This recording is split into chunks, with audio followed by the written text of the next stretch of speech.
श्री परमात्मने नमः।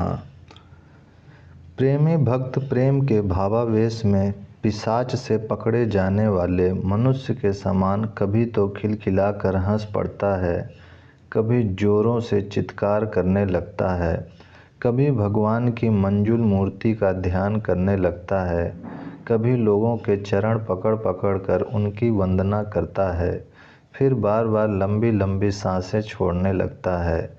लोक लज्जा की कुछ भी परवाह न करता हुआ जोरों से हे हरे, हे जगतपति, हे नारायण इस प्रकार उच्चारण करने लगता है। वही प्रेमोन्माद अध्याय। जिसके हृदय में भगवत प्रेम उत्पन्न हो गया, उसे फिर अन्य संसारी बातें भली ही किस प्रकार लग सकती हैं। जिसकी जिह्वा में मिश्री का रसा स्वाद कर लिया, फिर वह गुण के मैल को आनंद और उल्लास के साथ स्वेच्छा से कब पसंद कर सकती है। स्थायी प्रेम प्राप्त होने पर तो मनुष्य सचमुच पागल बन जाता है, फिर उसे इस बाह्य संसार का होश ही नहीं रहता। जिन्हें किन्हीं महापुरुष की कृपा से या किसी पुण्य स्थान के प्रभाव से क्षण भर के लिए प्रेमावेश हो जाता है, वह तो वास्तव में प्रेम की झलक है। जैसे पर्वत के शिखर के ऊपर के बने हुए मंदिर की किंचित मात्र धुंधली सी चोटी देखकर सैकड़ों कोस दूर से ही कोई पथिक आनंद में उन्मत्त होकर नृत्य करने लगे कि हम तो अपने गंतव्य स्थान तक पहुंच गए। यही दशा उस क्षणिक प्रेमी की है। वास्तव में अभी वह सच्चे प्रेम से बहुत दूर है। प्रेम मार्ग में यथार्थ रीति से प्रवेश हो जाने पर तो उसकी वृत्ति संसार विषयों में प्रवेश कर ही नहीं सकती। वह तो सदा प्रेम मद में उन्मत्त सा ही बना रहेगा। वह ना तो क्षण भर में ऊपर ही चढ़ जाएगा और ना दूसरे ही क्षण में नीचे गिर जाएगा। उसकी स्थिति तो सदा एक सी बनी रहेगी। कबीर दास जी कहते हैं, वास्तव में प्रेमी की स्थिति तो सदा एक ही रस रहती है। उससे प्रति क्षण अपने प्रियतम से मिलने की छटपटाहट होती रहती है। वह सदा अतृप्त ही बना रहता है। प्यारे के सिवा उसका दूसरा कोई है ही नहीं। उसका प्रियतम उसे चाहता है या नहीं, इसकी उसे परवाह नहीं। इस बात का वह स्वप्न में भी ध्यान नहीं करता। वह तो अपने प्यारे को ही सर्वस्व समझकर उसकी स्मृति में सदा अधीर सा बना रहता है। रसिक रसखान ने प्रेम के स्वरूप का क्या ही सुंदर वर्णन किया है। एक अंगी बिनु कार नाही, एक रस सदा समान, गनय प्रिय ही सर्वस्व जो, सोई प्रेम प्रमाण। महाप्रभु चैतन्य देव का प्रेम ऐसा ही था। उनके हृदय कंदरा रस से जो भक्ति भाव का भव्य स्रोत उदित हो गया, वह फिर सदा उत्तरोत्तर बढ़ता ही गया। उनके हृदय कंदरा से उत्पन्न हुई भक्ति भागीरथी की धारा सावन भादों की क्षुद्र नदी की भांति नहीं थी, जो थोड़े समय के लिए तो खूब इटलाकर चलती है और जेठ मास की तेज धूप पड़ते ही सूख जाती है।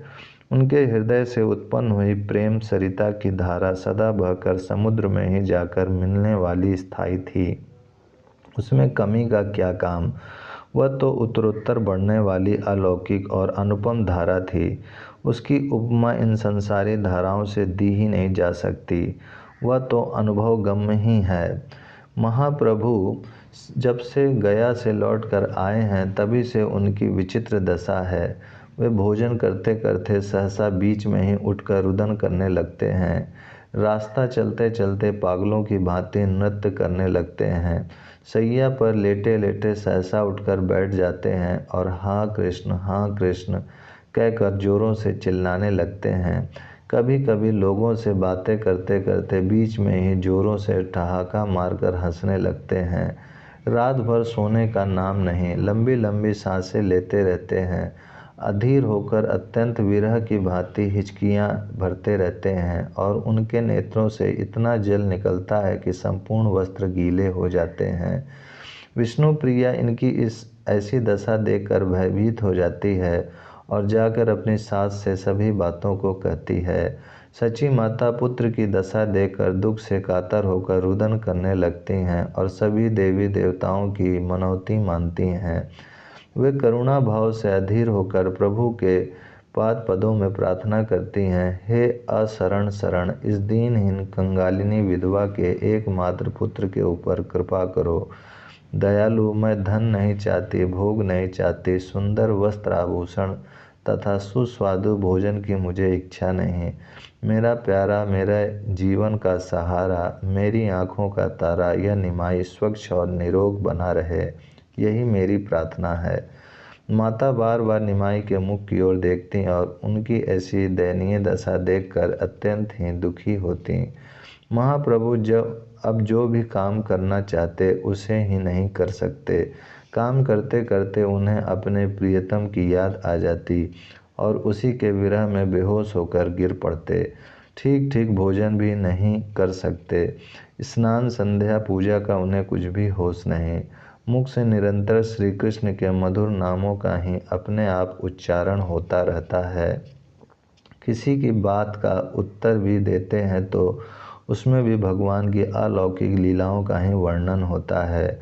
किसी से बातें भी करते हैं तो श्री कृष्ण के ही संबंध की करते हैं, अर्थात वे श्री कृष्ण के सिवा कुछ जानते ही नहीं।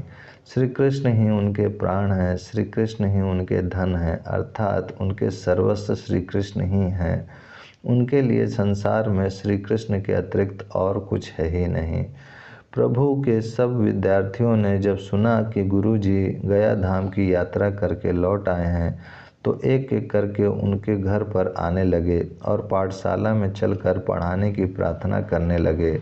सबके बहुत आग्रह करने पर प्रभु पाठशाला में पढ़ाने के निमित्त गए, किंतु वे पढ़ावें क्या, लौकिक शास्त्रों को तो वे एकदम भूल ही गए। अब वे श्री कृष्ण कीर्तन के अतिरिक्त किसी भी विषय को नहीं कह सकते। उसी पाठ को विद्यार्थियों के लिए पढ़ाने लगे। भैया, इन संसारी शास्त्रों में क्या रखा है, श्री कृष्ण का नाम ही एकमात्र सार है, वह मधुराति मधुरतम है, उसी का पान करो। इन लौकिक शास्त्रों से क्या अभिष्ट सिद्ध होगा। प्राणी मात्र के आश्रय स्थान श्री कृष्ण ही हैं। संसार की सृष्टि स्थिति और लय उन्हीं श्री कृष्ण की इच्छा मात्र से होता रहता है। वे आनंद के धाम हैं, सुख स्वरूप हैं। उनके गुणों का आर्त होकर गान करते रहना मनुष्यों का परम पुरुषार्थ है। इतना कहते कहते प्रभु उच्च स्वर से कृष्ण कीर्तन करने लगे। इन बातों को श्रवण करके कुछ विद्यार्थी तो आनंद सागर में मग्न हो गए, वे तो बाह्य ज्ञान शून्य होकर परमानंद का अनुभव करने लगे। कुछ ऐसे भी थे जो पुस्तक की विद्या को ही सर्वस्व समझते थे। भट्टाचार्य और शास्त्री बनना ही जिनके जीवन का एकमात्र चरम लक्ष्य था, वे कहने लगे, गुरुजी आप कैसी बातें कर रहे हैं, हमें इन बातों से क्या प्रयोजन। इन बातों का विचार तो वैष्णव भक्त करें, हमें तो हमारी पाठ्य पुस्तक का पाठ पढ़ाइए। हम यहाँ पाठशाला में भक्ति तत्व की शिक्षा लेने के लिए नहीं आए हैं, हमें तो व्याकरण, अलंकार तथा न्याय आदि पुस्तकों के पाठों को पढ़ाइए। उन विद्यार्थियों की ऐसी बातें सुनकर प्रभु ने कहा, भाई आज हमारी प्रकृति स्वस्थ नहीं है, आज आप लोग अपना अपना पाठ बंद रखिए, पुस्तकों को बांध कर रख दीजिए, चलो अब गंगा स्नान करने चलें, कल पाठ की बात देखी जाएगी। इतना सुनते ही सभी विद्यार्थियों ने अपनी अपनी पुस्तकें बांध दी और वे प्रभु के साथ गंगा स्नान के निमित्त चल दिए। गंगा जी पर पहुंचकर बहुत देर तक जल विहार होता रहा। रात्रि हो जाने पर प्रभु लौटकर घर आए और विद्यार्थी अपने अपने स्थान को चले गए। दूसरे दिन महाप्रभु फिर पाठशाला में पहुँचे। प्रभु के आसनासीन हो जाने पर विद्यार्थियों ने अपनी अपनी पुस्तकों में से प्रश्न पूछना आरंभ कर दिया। कोई विद्यार्थी इनसे कैसा भी प्रश्न पूछता, उसका ये श्री कृष्ण परक ही उत्तर देते। कोई विद्यार्थी पूछता, सिद्ध वर्ण सम्मान बताइए, आप उत्तर देते, नारायण ही सब वर्णों में सिद्ध वर्ण हैं। कोई पूछता, वर्णों की सिद्धि किस प्रकार से होती है, प्रभु उत्तर देते, श्री कृष्ण की दृष्टि मात्र से ही सब वर्ण सिद्ध हो जाते हैं। ऐसा उत्तर सुनकर कोई कोई विद्यार्थी कहता, ये भक्ति भाव की बातें छोड़िए, जो ठीक बात हो उसे ही बताइए। प्रभु कहते, ठीक बात तो यही है, प्रति क्षण श्री कृष्ण नाम का ही संकीर्तन करते रहना चाहिए। यह सुनकर सभी विद्यार्थी एक दूसरे के मुख की ओर देखने लगते। कोई तो चकित होकर प्रभु के श्रीमुख की ओर देखने लगता, कोई धीरे से यह कह देता, दिमाग में गर्मी चढ़ गई है। दूसरा उसे धीरे से धक्का देकर ऐसा कहने के लिए निषेध करता। प्रभु की ऐसी अद्भुत व्याख्याएं सुनकर बड़े बड़े विद्यार्थी कहने लगे, आप ये तो ना जाने कहाँ की व्याख्या कर रहे हैं, शास्त्रीय व्याख्या कीजिए। प्रभु इसका उत्तर देते, मैं शास्त्रों का सार ही बता रहा हूँ, किसी भी पंडित से जाकर पूछ आओ, वह सर्वशास्त्रों का सार श्री कृष्ण पद प्राप्ति ही बताएगा। विद्यार्थी बेचारे इनकी अलौकिक बातों का उत्तर दे ही क्या सकते थे। सब अपनी अपनी पुस्तकें बांधकर अपने अपने स्थान के लिए चले गए। कुछ समझदार और बड़े छात्र पंडित गंगादास जी की सेवा में पहुँचे। वे प्रणाम करके उनके समीप बैठ गए। कुशल प्रश्न के अनंतर आचार्य गंगादास ने उनके आने का कारण पूछा। दुखी होकर उन लोगों ने कहा, महाराज जी, हम क्या बतावें, हमारे गुरु जी जब से गया से लौटे हैं तभी से उनकी विचित्र दशा है। वे कभी हंसते हैं, कभी रोते हैं। पाठशाला में आते तो पाठ पढ़ाने के लिए हैं, किंतु पाठ न पढ़ाकर भक्ति तत्व का ही उपदेश देने लगते हैं। हम लोग व्याकरण, न्याय, अलंकार तथा साहित्य आदि किसी भी शास्त्र का प्रश्न करते हैं तो वे उसका कृष्ण परक ही उत्तर देते हैं। उनसे जो भी प्रश्न किया जाए उसी का उत्तर ऐसा देते हैं जो पाठ्य पुस्तक के एकदम विरुद्ध है। कभी कभी पढ़ाते पढ़ाते रोने लगते हैं और कभी कभी जोर से हा कृष्ण, हा प्यारे, प्राण वल्लभ, पाही माम, राधा वल्लभ, रक्ष माम, इन वाक्यों को कहने लगते हैं। अब आप ही बताइए, इस प्रकार हमारी पढ़ाई कैसे होगी? हम लोग घर बार छोड़कर केवल विद्या अध्ययन के निमित्त ही यहाँ पड़े हुए हैं। यहाँ पर हमारी पढ़ाई लिखाई कुछ होती नहीं, उल्टे पढ़े लिखे को भूल जाते हैं। वे आपके शिष्य हैं, आप उन्हें बुलाकर समझा दें। पंडित गंगादास जी वैसे तो बड़े भारी नामी विद्वान थे, किंतु उनकी विद्या पुस्तक की ही विद्या थी। भक्ति भाव से वे एकदम कोरे थे। ईश्वर के प्रति उनका उदासीन भाव था। यदि ईश्वर होगा भी तो हुआ करे, हमें उससे क्या काम। समय पर भोजन कर लिया, विद्यार्थियों को पाठ पढ़ा दिया, बस यही हमारे जीवन का व्यापार है। इसमें ईश्वर की कुछ ज़रूरत ही नहीं। कुछ इसी प्रकार के उनके विचार थे। महाप्रभु के भक्त हो जाने की बात सुनकर वे ठहाका मारकर हंसने लगे और विद्यार्थियों से कहने लगे, हाँ सुना तो है मैंने भी कि निमाई अब भक्त बन आया है। पंडित होकर उस पर यह क्या भूत सवार हो गया? यह तो अनपढ़ मूर्खों का काम है। ब्राह्मण पंडितों को तो निरंतर शास्त्रों के अध्ययन अध्यापन में ही लगे रहना चाहिए। खैर, अब तुम लोग अपने अपने स्थान को जाओ, कल उसे मेरे पास भेज देना, मैं उसे समझा दूंगा। मेरी बात को वह कभी नहीं टालता है। इतना सुनकर विद्यार्थी अपने अपने स्थानों पर चले गए।